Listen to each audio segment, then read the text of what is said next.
Baik, Bismillahirrahmanirrahim. Assalamualaikum warahmatullahi wabarakatuh. Izin Bu dosen, pada kesempatan hari ini saya ingin menjelaskan tentang statistika. Itu salah satu mata kuliah saya di semester 3. Sebelumnya saya Laskar Mahardika Fauzi, NRM 01042271, Prodi Teknologi Produksi Tanaman Perkebunan 3B, ingin menyampaikan dan memaparkan materi tentang statistika di semester 3. Dapat mengenai definisi dari statistika menurut Gisbert 1989 adalah ilmu. Yang pertama, pengenalan. Statistika, apa itu statistika? Sebelum kita mempelajari tentang statistika, kita terlebih dahulu harus tahu apa itu statistika. Statistika adalah sebuah ilmu yang mempelajari bagaimana cara merencanakan pengumpulan dan menganalisis, lalu menginterpretasikan, dan akhirnya mempresentasikan data. Pada dasarnya statistika ini menjadi bagian dari ilmu matematika yang secara khusus membahas tentang bagaimana cara-cara pengumpulan, analisis, sekaligus penafsiran data. Kata statistika ini berasal dari bahasa Inggris, yakni statistik, yang tentunya berbeda dengan statistik. Sebagian besar konsep dasar ilmu statistika ini menggunakan asumsi teori probabilitas. Berhubungan statistika ini menjadi ilmu pengetahuan, maka tentu saja akan terdapat beberapa istilah asing seperti unit sampel, probabilitas, populasi, sampel, dan lainnya.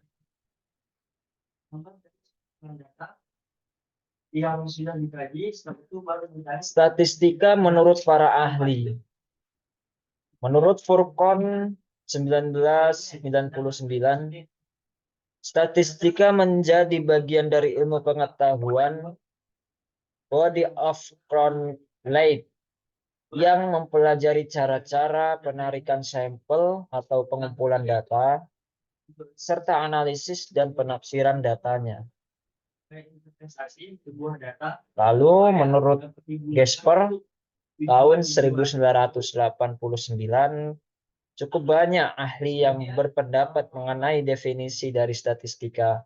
Menurut Gesper, statistika adalah ilmu pengetahuan yang berkaitan dengan cara-cara pengumpulan data, pengolahan, serta analisisnya, penarikan kesimpulan, hingga pembuatan keputusan yang cukup beralasan berdasarkan fakta. Menurut Dajan, tahun 1995, statistika dapat diartikan sebagai metode untuk mengumpulkan, mengolah, menyajikan, menganalisis, dan menginterpretasi data yang berbentuk angka-angka. Menurut Somantri tahun 2006, Somantri turut berpendapat bahwa statistika adalah ilmu pengetahuan yang mempelajari tentang bagaimana cara mengumpulkan, mengolah, menganalisis, hingga menginterpretasi data supaya dapat disajikan secara sebaiknya. Lalu, apa perbedaan statistika dengan statistik? Statistika itu adalah ilmu pengetahuan atau ilmu yang mempelajari tentang statistik.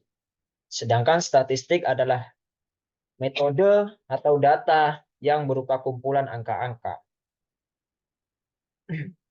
Statistika, metode ilmiah tentang bagaimana cara untuk mengumpulkan, mengolah, menganalisis, menginterpretasi, hingga menyajikan data. Sedangkan statistik, hasil pengolahan data yang nantinya akan disajikan dalam bentuk tabel, grafik, diagram, dan lainnya. Statistika bertujuan untuk mendapatkan gambaran dari sekumpulan data yang sudah dikaji. Setelah itu baru dapat ditarik kesimpulannya. Sedangkan statistik itu untuk mempermudah dalam upaya menginterpretasi sebuah data supaya dapat digunakan untuk tujuan-tujuan tertentu. Dan statistika menggunakan metode penelitian, survei, dan eksperimen. Sedangkan statistik masih berupa data, berbentuk angka maupun non-angka, yang nantinya akan dikelola dalam proses statistika.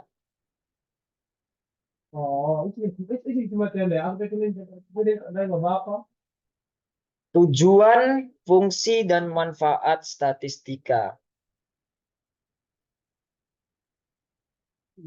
Berikut adalah tujuan dari statistika, yakni untuk mendeskriptif serta juga menerangkan data mengenai populasi yang diteliti atau diselidiki. Untuk mengurangi jumlah populasi yang luas pada ukuran yang lebih mudah untuk dipahami. Untuk dapat menetapkan pada kondisi bagaimana suatu hipotesis tersebut dapat menggunakan atau membantu dalam melakukan sesuatu. Untuk dapat menyediakan suatu estimasi atau model mengenai nilai yang tidak diketahui dengan berdasarkan data yang diselidiki.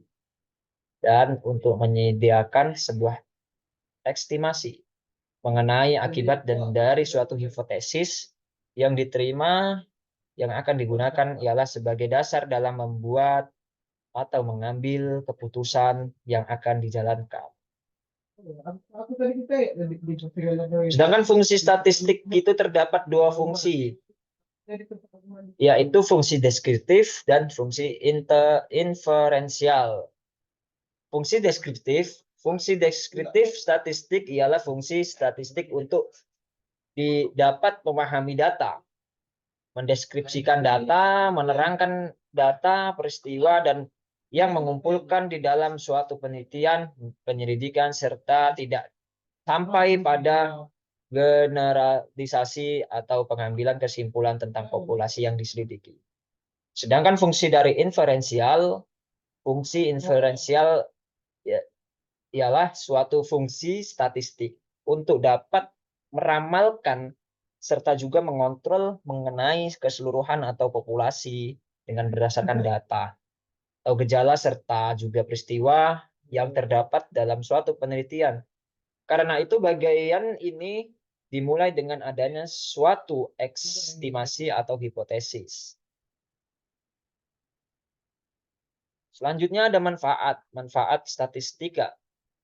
Dalam kehidupan sehari-hari, statistik tersebut berperan ialah sebagai penyedia bahan atau juga keterangan dari berbagai hal untuk diolah serta juga ditafsirkan. Dalam penelitian ilmiah, statistik tersebut dapat berperan ialah sebagai penyedia alat untuk dapat mengemukakan ataupun menemukan kembali keterangan yang seolah tersembunyi dalam angka. Dalam ilmu pengetahuan, statistik tersebut berperan sebagai peralatan analisis dan interpretasi diri data kuantitatif ilmu pengetahuan sehingga akan dapat disimpulkan data.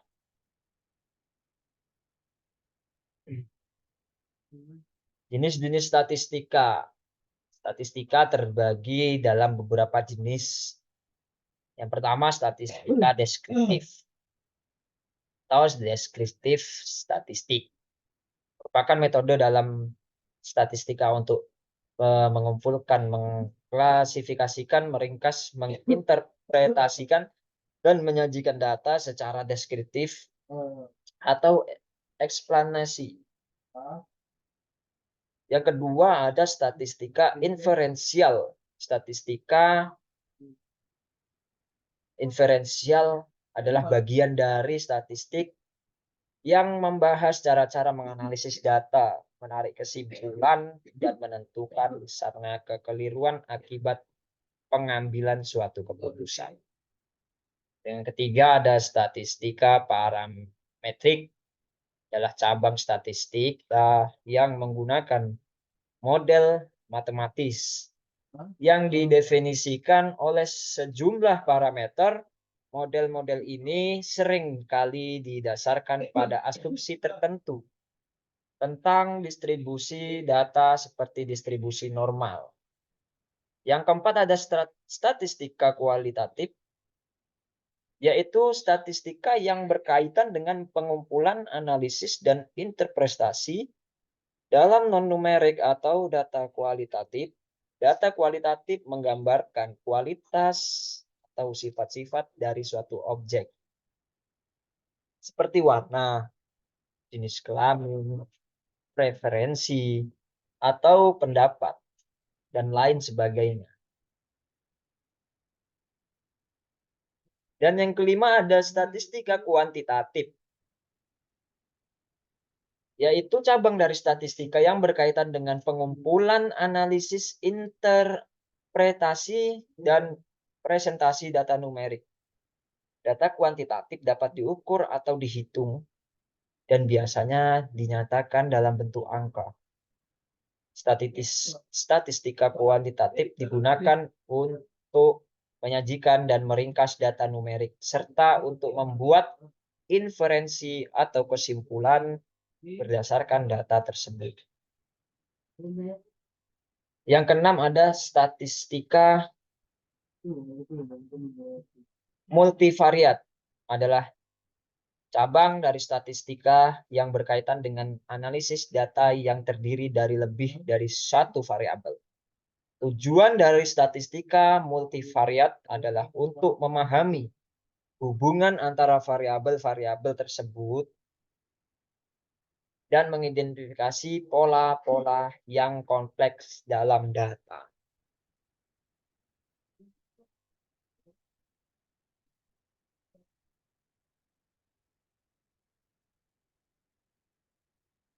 Data dan pengertian data. Apa itu data?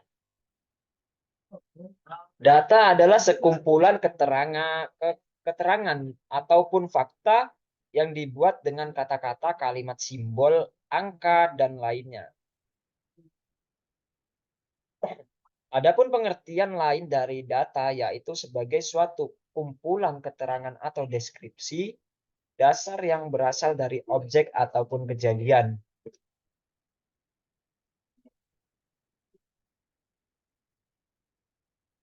Dan ini adalah jenis-jenis data.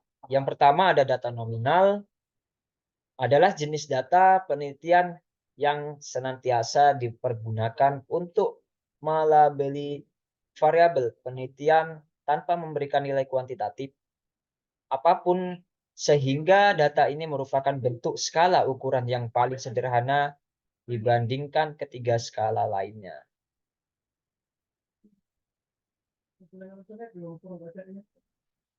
Fungsi dari data nominal meliputi pengelompokan, penyandian, analisis frekuensi, uji, dan uji asosiasi. Pengelompokan data nominal digunakan untuk mengelompokkan objek atau individu ke dalam kategori-kategori yang berbeda. Penyandian data nominal sering digunakan untuk menyandikan informasi kualitatif dalam bentuk kode atau label. Analisis frekuensi data nominal dapat dianalisis dengan menghitung frekuensi kemunculan setiap kategori. Uji asosiasi, yaitu data nominal dapat digunakan untuk menguji asosiasi atau hubungan antara dua variabel kategori. Dan selanjutnya ada data ordinal. Data ordinal Di dalam ilmu statistika, jenis data dengan nilai ordinal biasanya memiliki level pengukuran yang lebih tinggi jika dibandingkan dengan data nominal. Artinya, pada data ordinal memiliki berbagai klasifikasi data yang diurutkan berdasarkan tingkatan. Data ordinal adalah data yang didapat dengan cara klasifikasi atau kategorisasi.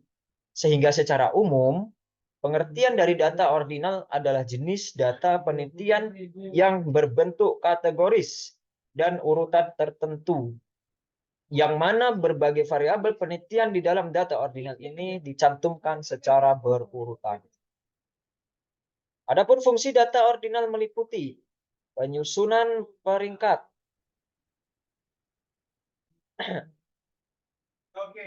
data ordinal sering digunakan untuk menyusun peringkat atau ranking dari yang terendah hingga tertinggi.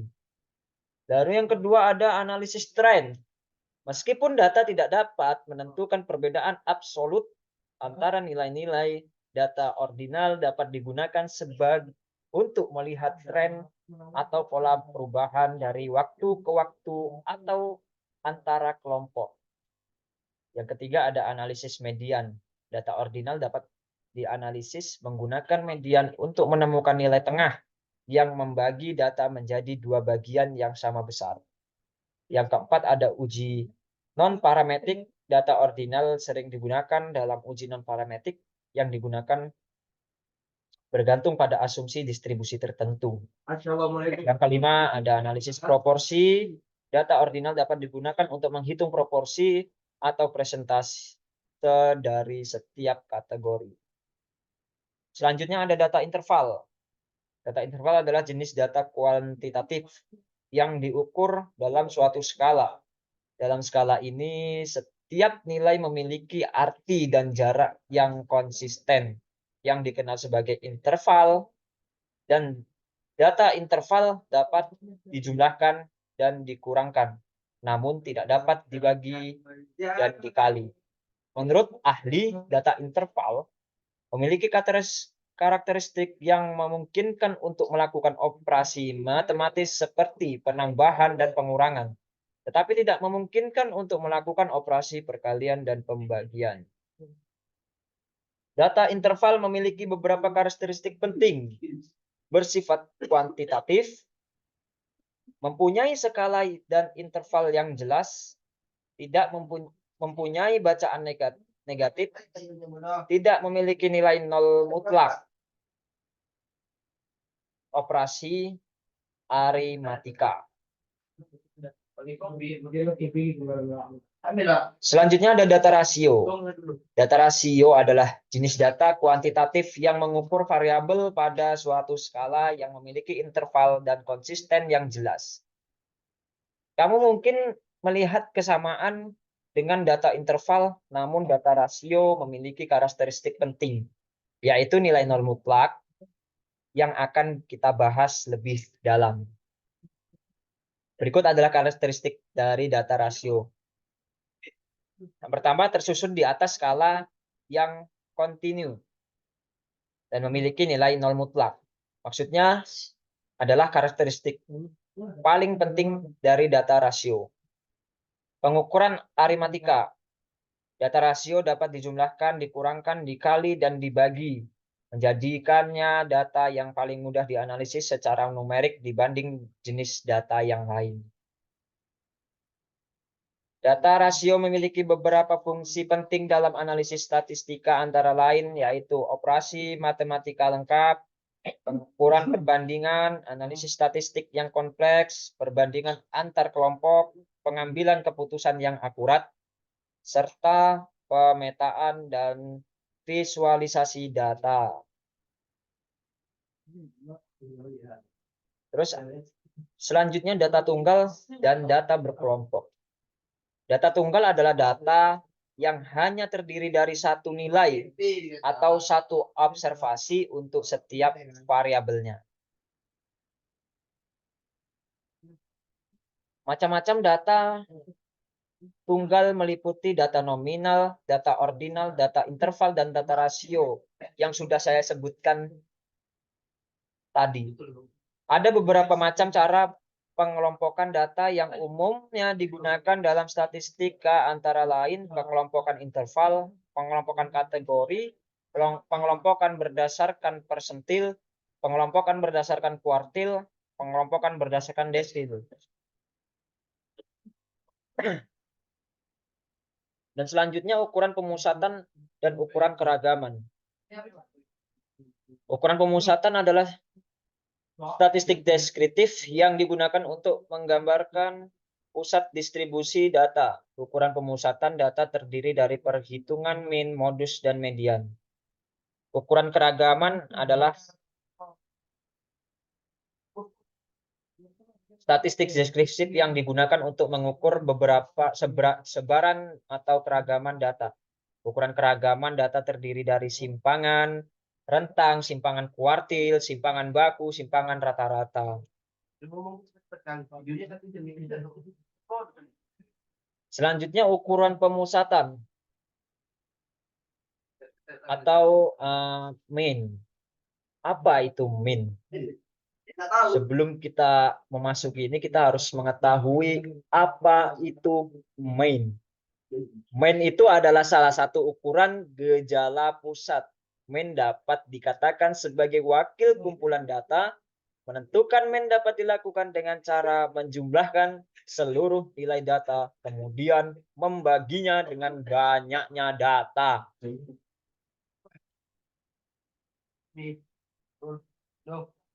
Untuk menentukan min ini dapat dirumuskan sebagai berikut.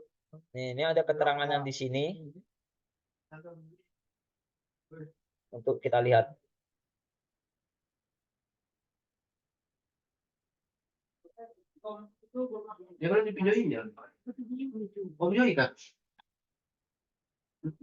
Apa itu modus? Dalam suatu mata pelajaran matematika, secara sederhana definisi dari modus adalah nilai yang paling sering muncul. Modus terbagi atas dua bentuk, yaitu modus data tunggal dan modus data kelompok. Untuk lebih memahami penjelasan cara menghitung modus, perhatikanlah contoh soal di bawah ini. Ini adalah contoh dari untuk memahami cara menghitung modus. Itu ada 10 orang siswa dijadikan sebagai sampel yang diukur tinggi badannya. Hasil pengukuran tinggi badan adalah sebagai berikut. Yaitu ada yang 172, 167, 180, 170, 169, 160, 175, 165, 173, dan 170. Tentukan modus tinggi badan siswa. Untuk menentukan modus dari data di atas, kita tidak menggunakan rumus apapun. Kita menentukan modusnya hanya melalui pengamatan saja. Dan hasil pengamatan hanya nilai data 170 yang sering muncul, yaitu muncul 2 kali. Jadi modus ini adalah nilai yang sering muncul. Dan selanjutnya ada median. Apa itu median? Median itu nilai tengah. Median adalah bilangan sentral dari suatu kumpulan dalam ukuran pemusatan data, di mana atur titik data dari yang terkecil hingga terbesar dan ditemukan nomor pusatnya. Maka itulah mediannya akan. Tetapi jika ada 2 angka di tengah, median adalah rata-rata dari 2 angka tersebut.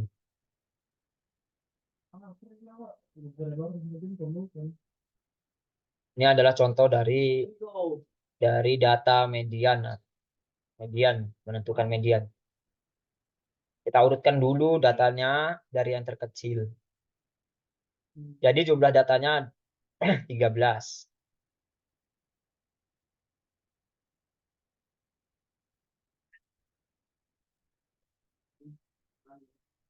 Mediannya data ke-7. Kita lihat di atas bahwa data ke-7 adalah 7. Jadi median data adalah 7. Dikarenakan jumlah datanya ganjil, jadi kita mengambil satu angka. Jika terdapat jumlah datanya tadi genap, otomatis median yang kita ambil itu ada 2 angka, dan 2 angka itu kita jumlahkan dan kita bagikan sehingga mendapatkan nilai rata-rata. Baru ada ukuran keragaman. Apa itu simpangan baku? Simpangan baku atau standar deviation adalah ukuran statistik yang mengukur seberapa jauh setiap nilai dalam sebuah himpunan data. Dari nilai rata-ratanya, simpangan baku digunakan untuk mengetahui sebaran data atau keragaman data. Semakin besar simpangan baku, semakin besar pula variasi atau keragaman data. Ini adalah rumus untuk menghitung simpangan baku adalah sebagai berikut. Ini adalah rumusnya, dan ini adalah keterangan dari rumus tersebut. Selanjutnya ada rank nih. Dalam sekelompok data kuantitatif, akan terdapat data dengan nilai terbesar dan data dengan nilai terkecil. Rentang, rank itu rentang. Atau disebut juga dengan jangkauan, adalah selisih antara data dengan nilai yang terbesar dengan data dengan nilai yang terkecil. Rumus untuk menghitung rank atau rentang adalah R H kurang L. Keterangannya, R itu adalah rentang, H itu adalah nilai tertinggi, dan L itu nilai terendah. Jadi untuk mengetahui rentang itu tadi, kita harus mengurangkan nilai tertinggi dan nilai terendah. Nah, selanjutnya ada simpangan kuartil.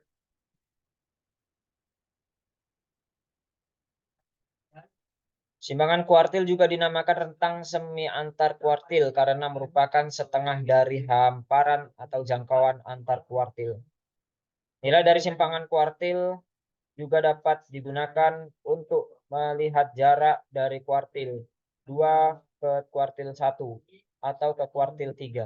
Karena sebenarnya nilai simpangan kuartil adalah rata-rata jarak dari kuartil tersebut.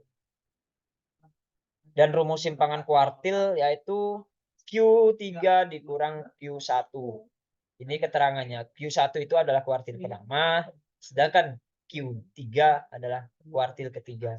Jadi untuk mendapatkan simpangan kuartil, kita mengurangkan kuartil ketiga dikurangkan dengan kuartil yang pertama. Baru ada grafik. Grafik adalah kumpulan data dari beberapa tabel dan disajikan untuk ditampilkan dalam bentuk gambar seperti persegi, lingkaran, tabung, segitiga, balok, kerucut, dan lain-lainnya sesuai selera. Pengertian grafik menurut para ahli, Wali dan Kitcher tahun 1976 menyatakan bahwa pengertian grafik adalah gambar yang terdiri dari titik-titik dan garis yang menghubungkan titik-titik tersebut. Selanjutnya, pendapat Wilson tahun 1998 menyatakan bahwa grafik ialah garis horizontal dan vertikal yang menghubungkan antara dua titik. Baru ada pendapat Selby tahun 1979 menyatakan bahwa grafik merupakan alat bantu untuk mengungkapkan data atau lebih, dua macam atau lebih. Dan fungsi grafik sendiri yaitu untuk menggambarkan data kuantitatif, data berupa angka dengan teliti. Adapun tujuan pembuatan grafik adalah sebagai berikut. Untuk memperjelas perbandingan antara kelompok data satu dengan kelompok data lainnya. Untuk menunjukkan informasi kualitatif dengan cepat dan sederhana. Dan untuk menyederhanakan perbandingan kelompok data yang awal berupa uraian deskriptif yang banyak dan kompleks.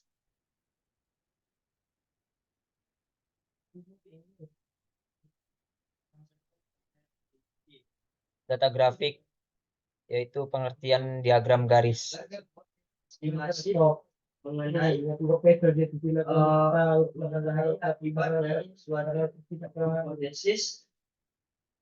merupakan diagram yang digunakan terutama untuk mewakili data yang diambil secara berkala dari waktu ke waktu selama interval waktu tertentu. Secara umum, diagram garis sering digunakan untuk melihat perubahan atau pertumbuhan sesuatu secara berkelanjutan. Mirip dengan diagram batang, diagram garis ini juga menggunakan sumbu horizontal dan vertikal yang saling berpotongan tegak lurus satu sama lainnya. Dan ini adalah contoh dari diagram garis. Dan selanjutnya ada grafik histogram. Apa sih itu histogram atau grafik histogram? Histogram adalah jenis grafik statistik di mana sekumpulan data statistik diwakili oleh batang persegi panjang, sehingga setiap batang dalam histogram sebanding dengan frekuensinya. Histogram digunakan untuk membuat grafik variabel kontinu, seperti bobot sampel statistik. Selain itu, histogram memungkinkan Anda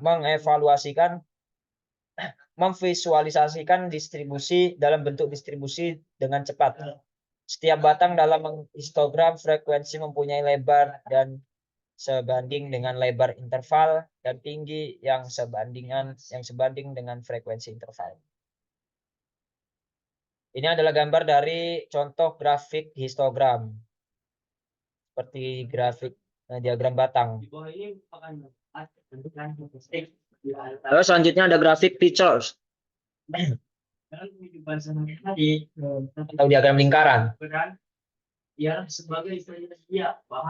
yaitu sebuah metode visualisasi data yang menggunakan bentuk lingkaran untuk menunjukkan proporsi atau presentasi dari data yang berbeda. Diagram ini dibagi menjadi beberapa slides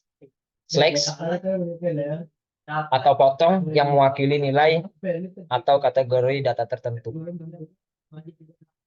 Dan ini adalah contoh dari grafik picture atau diagram lingkaran, grafik lingkaran.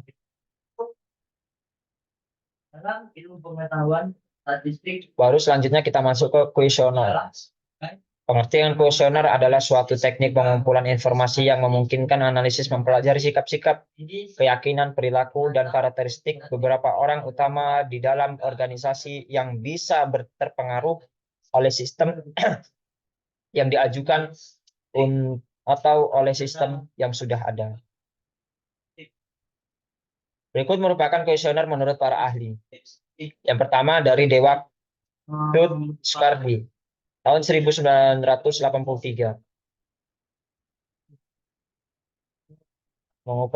Mengemukakan tentang yaitu adalah suatu bentuk teknik alam pengumpulan data yang dilakukan pada metode penelitian dengan tidak perlu atau wajib memerlukan kedatangan langsung dari sumber data.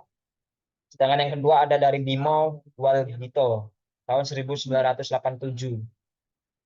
Menurutnya kuesioner adalah daftar pertanyaan dalam penelitian yang diharuskan untuk dijawab oleh responden atau informan.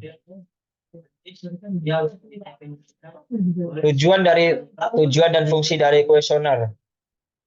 Tujuannya untuk mendapatkan data yang relevan dengan tujuan penelitian. Dapatkan data dengan reliabilitas dan validitas yang setinggi mungkin. Dan fungsi dari kuesioner itu sendiri antara lain guna mengumpulkan informasi sebagai bahan dasar dalam rangka penyusunan catatan permanen, guna menjamin validitas informasi yang diperoleh dengan metode lain, pembuatan evaluasi program bimbingan, guna mengambil sampling sikap atau pendapat dari responden.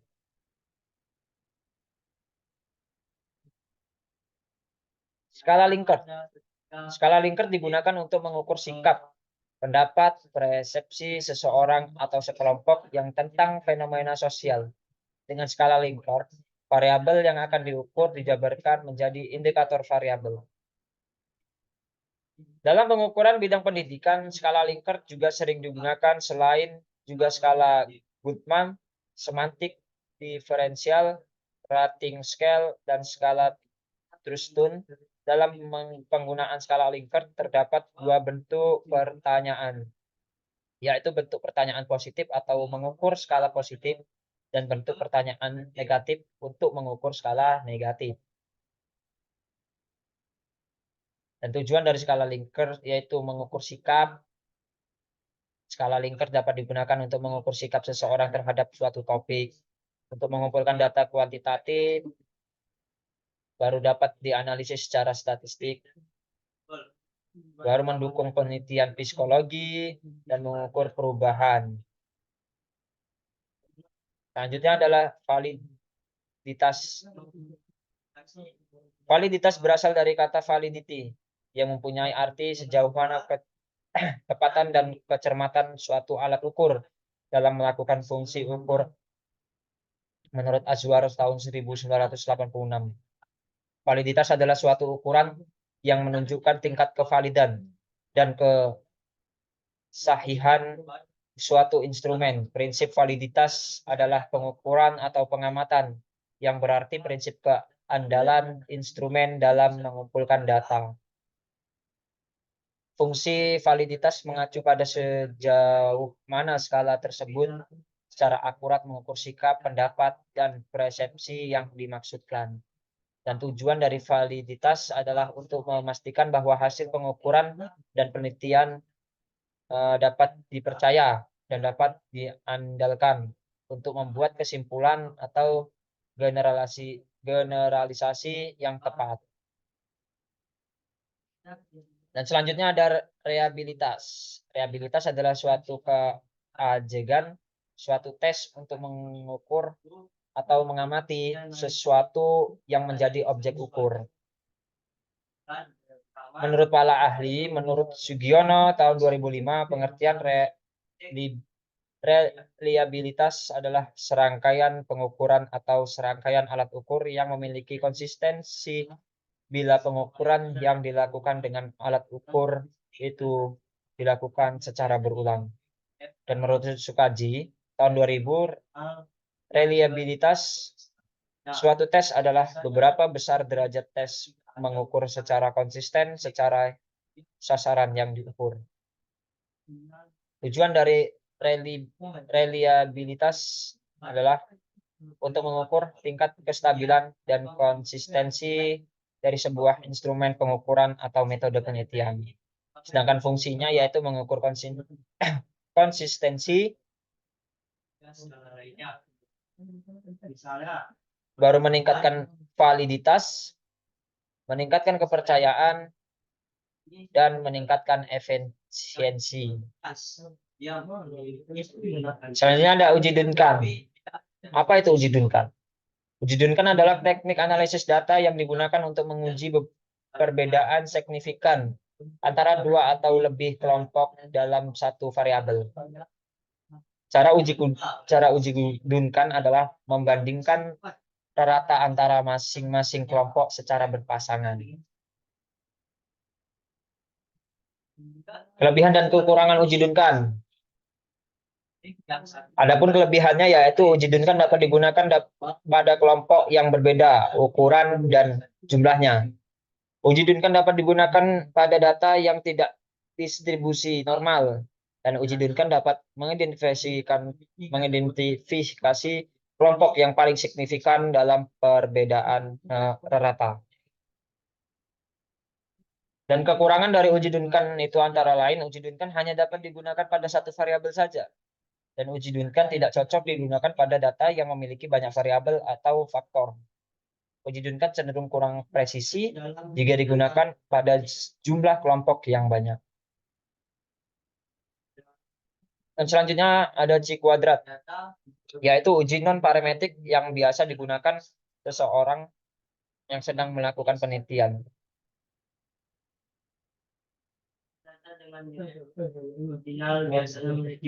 Uji C kuadrat tersebut karena umumnya terdapat pada pengolahan data yang menggunakan software statistik seperti SPSS dan SPLS. C kuadrat disebut juga dengan KI kuadrat. Uji ini tidak bisa dilakukan begitu saja, mengingat metode dan rumus yang cukup kompleks sehingga untuk menerapkannya diperlukan pembimbingan khusus dari yang sudah berpengalaman.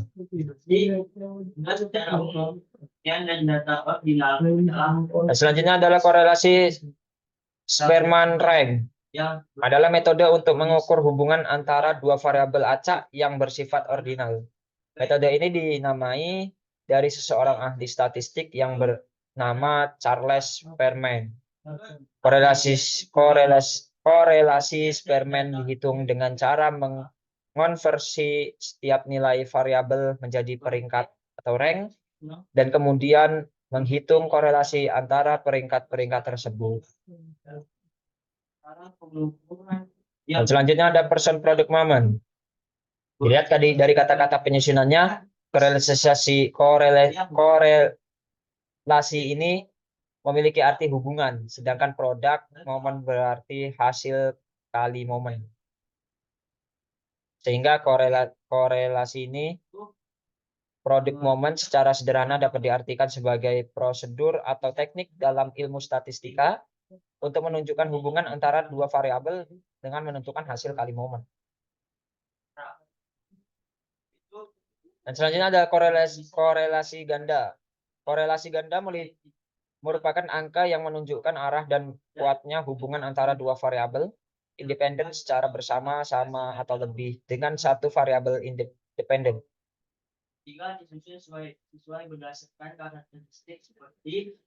Terus selanjutnya ada regresi linear sederhana. Regresi linear sederhana hakikatnya berasal dari bahasa Inggris simple linear regression, yang pada intinya dengan model regresi linear sederhana ini akan memungkinkan seseorang menemukan apakah ada hubungan antar variabel penelitian. Regresi linear sederhana digunakan untuk mengestimasi hubungan antara dua variabel dalam penelitian kuantitatif. Terus selanjutnya ada regresi linear berganda. Regresi linear berganda merupakan teknik analisis data yang digunakan untuk mengkaji hubungan antara beberapa variabel dan meramal suatu variabel.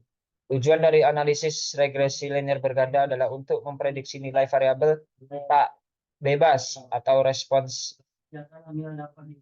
apabila nilai-nilai variabel bebasnya atau prediktornya X1, X2, dan Xn diketahui.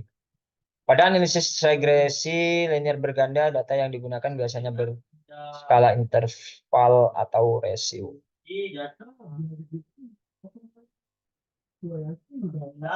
Dan selanjutnya kita masuk ke dalam statistik inferensia.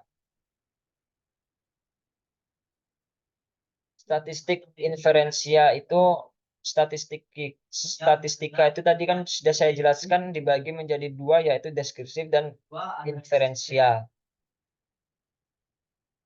Dan ini adalah contoh dari populasi. Dan ketika kita ingin melakukan pengamatan, kita hanya membutuhkan sampling atau sampel dari beberapa populasi tersebut yang bisa mewakili dari populasi-populasi di sini yang mempunyai karakteristik yang sama. Yang ketiga itu analisis median. Data final dapat dianalisis menggunakan median. Statistika inferensia, estimasi. Itu estimasi titik dan estimasi interval. Dan uji hipotesisnya ada hipotesis nol dan hipotesis alternatif. Benar sering digunakan dalam uji tentang metode yang tidak bergantung pada asumsi destinasi. Uji statistik menguji hipotesis nol dinyatakan untuk menolak H0 atau gagal menolak H0. Dan selanjutnya ada jenis data dalam statistika. Jenis data dalam statistika yaitu tadi ada data numerik, kategori, dan ranking. Data numerik yaitu pembagiannya dibagi menjadi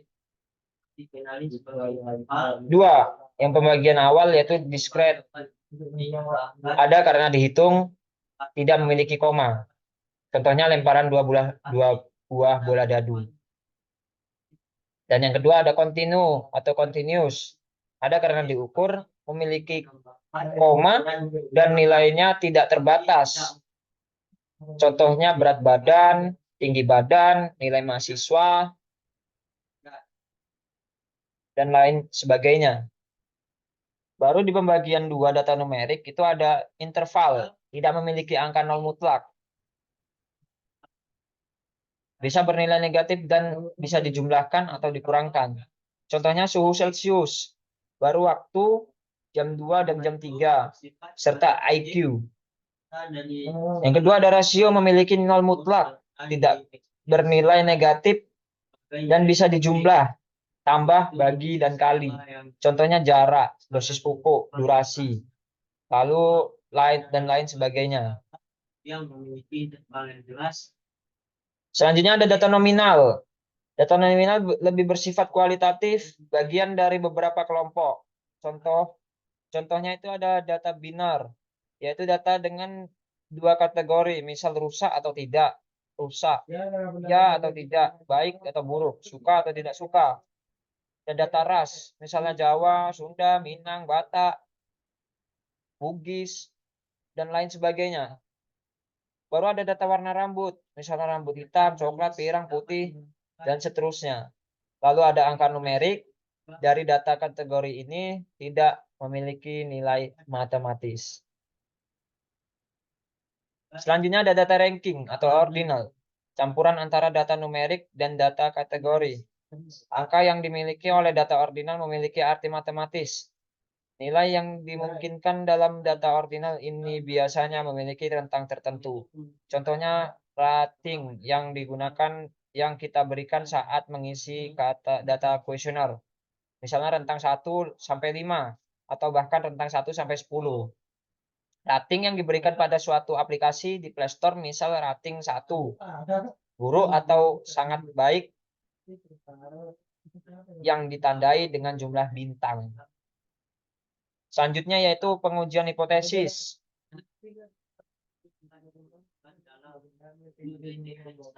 Hipotesis pada tugas akhir.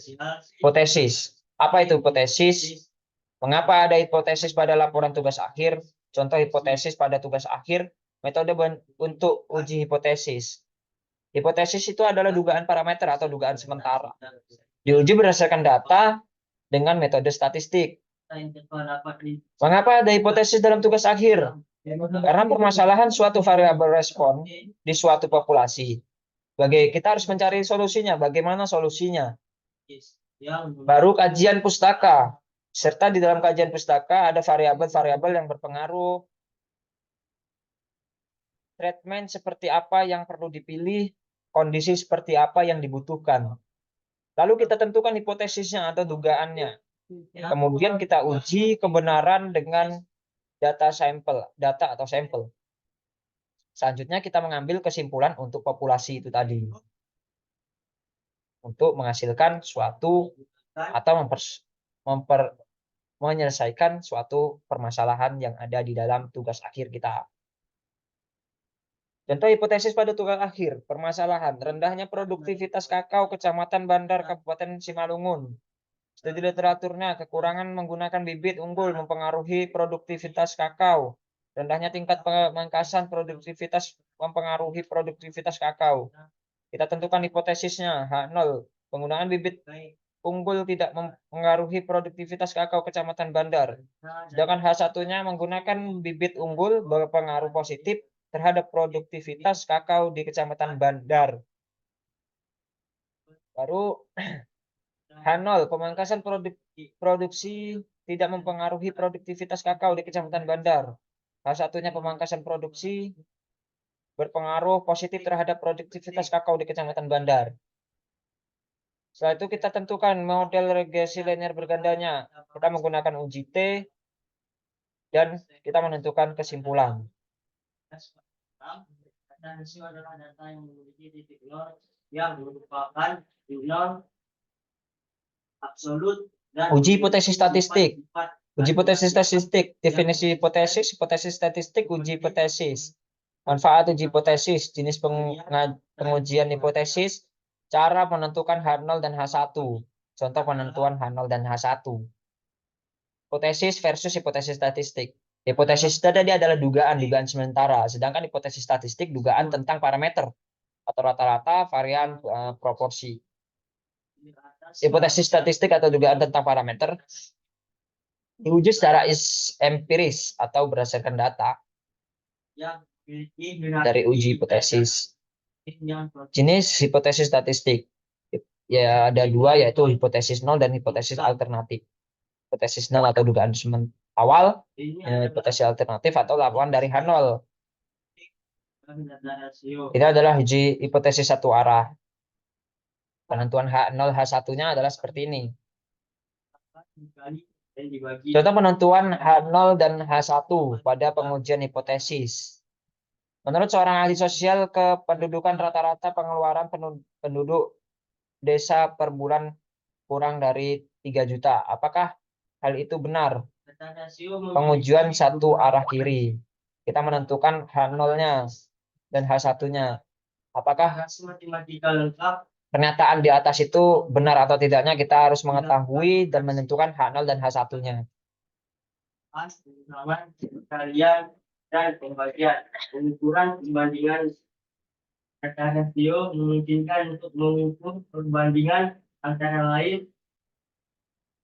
dua nilai dengan cara. Baru selanjutnya ada statistik uji. Fungsi peubah acak adalah untuk mendapatkan nilai yang akan digunakan pada pengujian hipotesis statistik. Contoh dari uji hipotesis rata-rata untuk jumlah sampel besar dan varians populasi tidak diketahui, sama dengan statistik uji Z. Ini adalah rumusnya dari statistik uji Z. Kemudian perbandingan antara kelompok.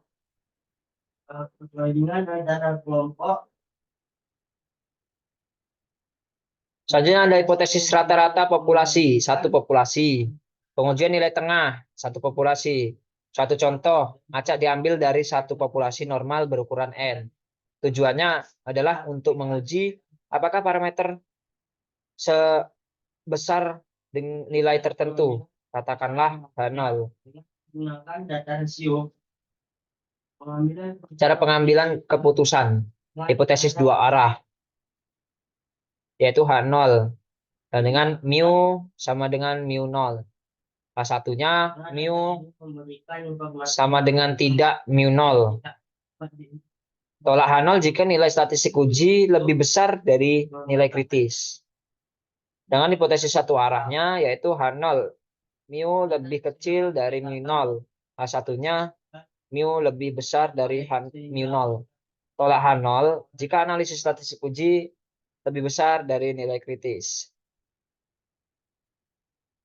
Selanjutnya data tunggal dan data kelompok. Data tunggal adalah data yang hanya terdiri dari satu nilai. Baru uji statistik. Statistik ujinya, uji hipotesis, diketahui atau tidak.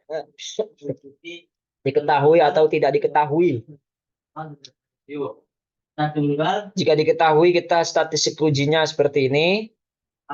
Jika tidak diketahui, sampel besaran N lebih besar 30, sampel kecil, statistik ujinya menggunakan uji T.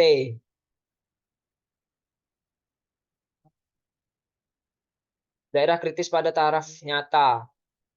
Besar taraf nyata sangat tergantung dari bidang yang sedang dikaji. Daerah penolakan H0 sangat tergantung dari bentuk hipotesis alternatif atau H1 dan statistik uji.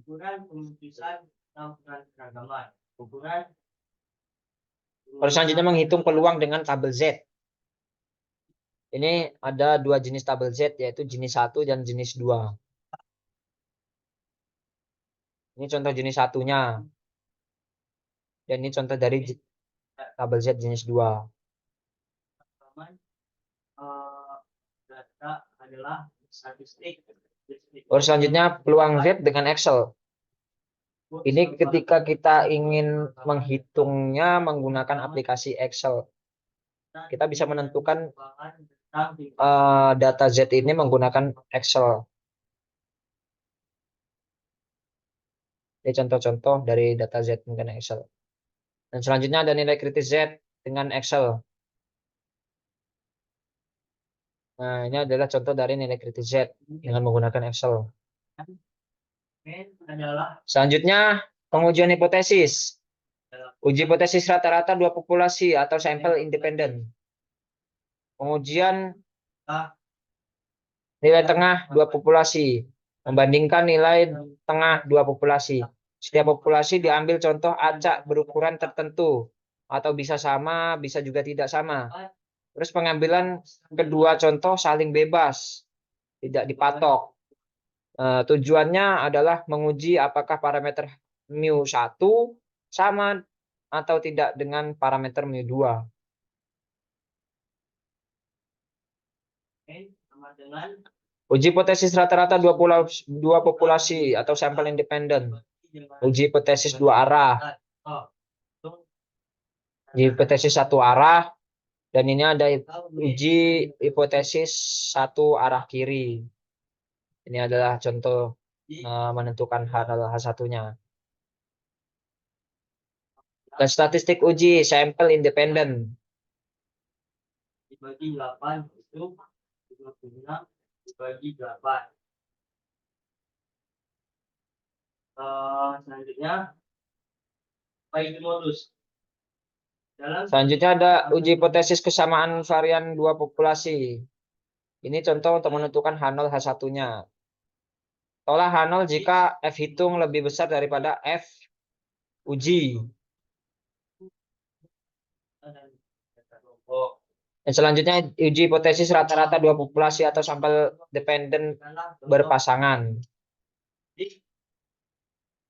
Uji hipotesis rata-rata dua populasi sampel dependen atau pengamatan berpasangan. Yaitu uji sampel independennya. Unit sampel untuk kedua kelompok sampel berbeda. Sampel dependen pengamatan atau berpasangan. Unit sampel untuk kedua kelompok sampel sama. Perbedaan nilai sampel di antara dua kelompok sampel karena adanya pemberian perlakuan yang berbeda. Tidak untuk melihat perubahan yang disebabkan oleh perlakuan tertentu. Contoh menguji perbedaan rata-rata produktivitas dua jenis varietas tanaman tertentu. Untuk melihat perubahan yang disebabkan oleh perlakuan tertentu. Contohnya menguji apakah teknik pengendalian hama tertentu berpengaruh terhadap tingkat serangan hama karena suatu populasi tanaman. Uji hipotesis rata-rata dua populasi sampel dependen atau pengamatan berpasangan. Ini adalah hipotesis dua arahnya menentukan H0 dan H1-nya seperti ini. Dan hipotesis satu arah kanan menentukan H0 dan H1-nya seperti ini. Hipotesis satu arah kiri menentukan H0 dan H1-nya seperti ini. Uji statistiknya sebelum, sesudah, dan sebelum atau sesudah. Ini adalah contohnya seperti ini.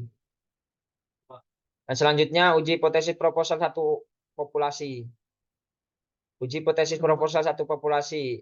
Ini untuk menentukan H0 H1-nya seperti ini. Hipotesis dua arah. Hipotesis satu arah kanan.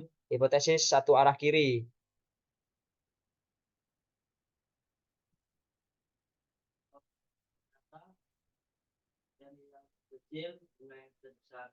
Jadi jumlah datanya ada 13. Kemudian jumlah data Uji statistik ujinya menggunakan uji tabel Z. Inilah rumusnya.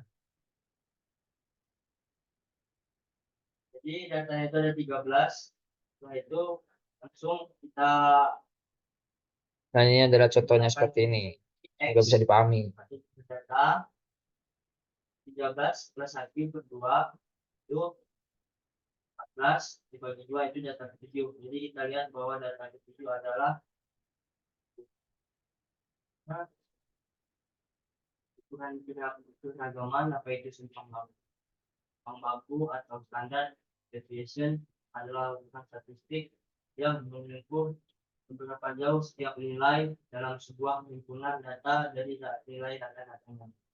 Pangan baku digunakan untuk mengetahui sebaran data atau keberagaman data, sehingga besar simpangan baku semakin besar pula variasi atau keberagaman datanya.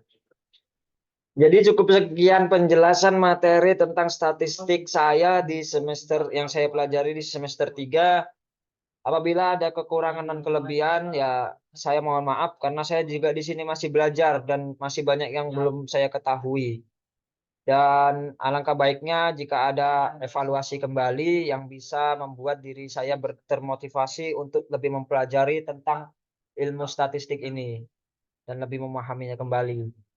Mungkin itu saja yang bisa saya sampaikan. Kurang dan lebihnya saya mohon maaf. Saya akhiri. Assalamualaikum warahmatullahi wabarakatuh. Kuantitatif akan terdapat data dengan nilai terbesar